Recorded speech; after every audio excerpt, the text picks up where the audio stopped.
in Islam that has a particular reference for Jesus. Over the last 40 years, he has collected copies of many ancient Indian and Tibetan documents that he claims prove Jesus came to India. This is the Tibetan document which is translated from the Chinese. It tells about Jesus spreading his message among the lost sheep. His name is the glass mirror. He says, Yusu, the teacher and founder of the religion, who was born miraculously, proclaimed himself as the savior of the world. Now, here is a document, Bhuveshe Mahapuran. This is the most important document. It says that Jesus comes to Kashmir. He meets the King Shalivahana about 78 AD, and he tells him that his name is Ishwaraputram and Kanya Garbham, born of a virgin and son of God. And when was this document discovered? It's an ancient manuscript, and its date is 117. 117? Yes. So this is literally a 2nd century document, yes, which says that Jesus was in Kashmir. Yes, yes. That's very early. This is early. He meets the king of Kashmir. This is the most important document. Can you tell me what Jesus did when he was here? What happened? You see, the first information what we get, that he meets the king. Meets the king. And he explains to him how he fled away from the land of Malichas there, and how he suffered there, and how he came to this place. And he stays here. When he stays here, Persian sources and Arabic sources say that here he changed his name from Jesus to Yuzu. In Kashmir he adopted this name, Yuzu. And he continued here till his death, and he was buried here. Did he get married when he was here? Did he have children? What did he get? Yes. You see, according to the true sources which I got, that Yuzu married Marjan, and he had a child named Joachim. So when Christians, and I as a Christian, have been taught to believe that Jesus is crucified, he dies on the cross, and then he's resurrected. So what would you say to Christians who say this is the tradition of Jesus? You see, I will tell them that Paul, being a Roman, he invented some dogma, and people, the Roman emperors, they propagated that dogma, and that dogma influenced Europe, and they think that that dogma is correct. One of Professor Hussain's documents even claims that Jesus is buried in Kashmir. So tell me about this one. Is Tariq-e-Kabir by Mahideen. It tells about the story of prophets and saints. It says that one Hebrew prophet is buried there, and he was a prince who came to Kashmir thousands of years back, and he was so pious, and he became a prophet. Now there is the decree of this shrine, what we have shrine here.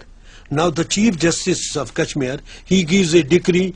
He says that this is a shrine called Yusasab Pagambar alayhi salam. So this suggests that the tomb is the tomb of Jesus. This is where Jesus is buried. Yes, this legal document says he's the prophet. Yusasab is his name.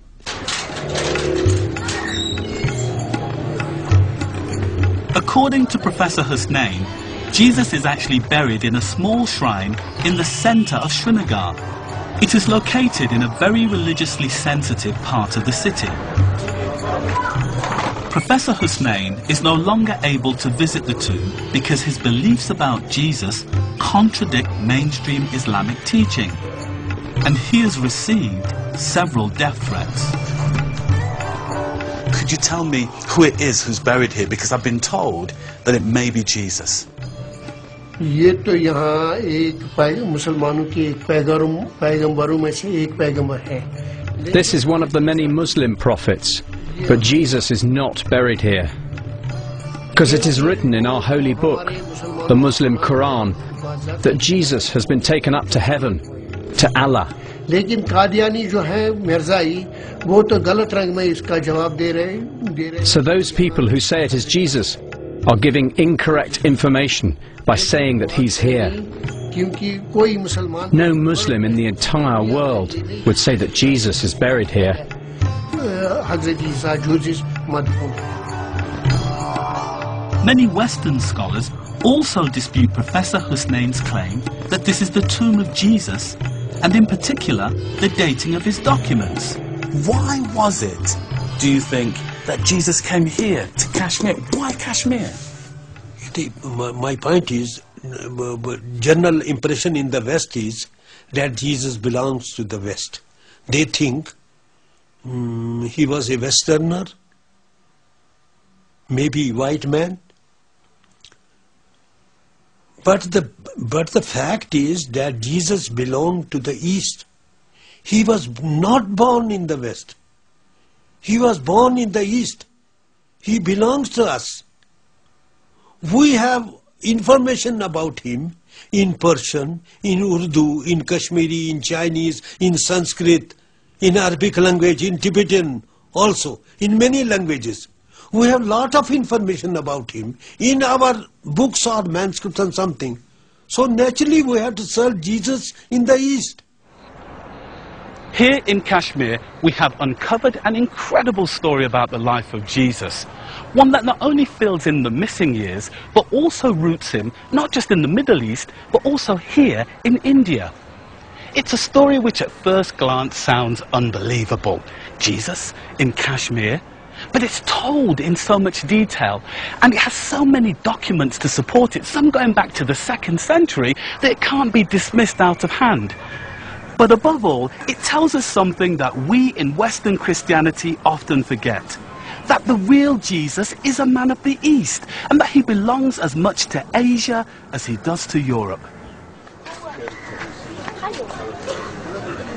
Professor Hussain's views about Jesus dying and being buried in Kashmir contradict mainstream Islamic thought. So I wanted to find out what the Quran says about Jesus' death.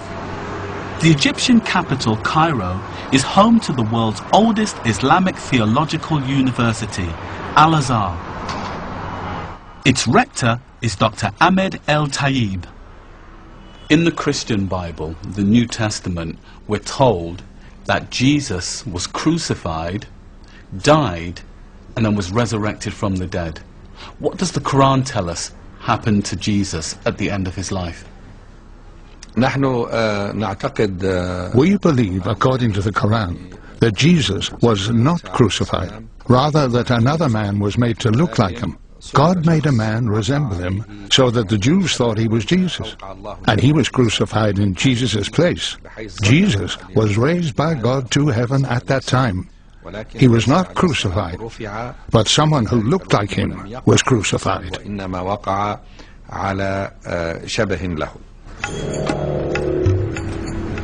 For Muslims, Jesus has a very special future role. According to the Hadith, Islamic prophetic traditions, Jesus will return to earth before the Day of Judgment. He will descend at the white minaret in the eastern side of Damascus, wearing garments dyed with saffron, and placing his hands on the wings of 2 angels. Every non-believer who smells him will die. He will then search for the Antichrist and will catch up with him at the gate of Lud and will kill him.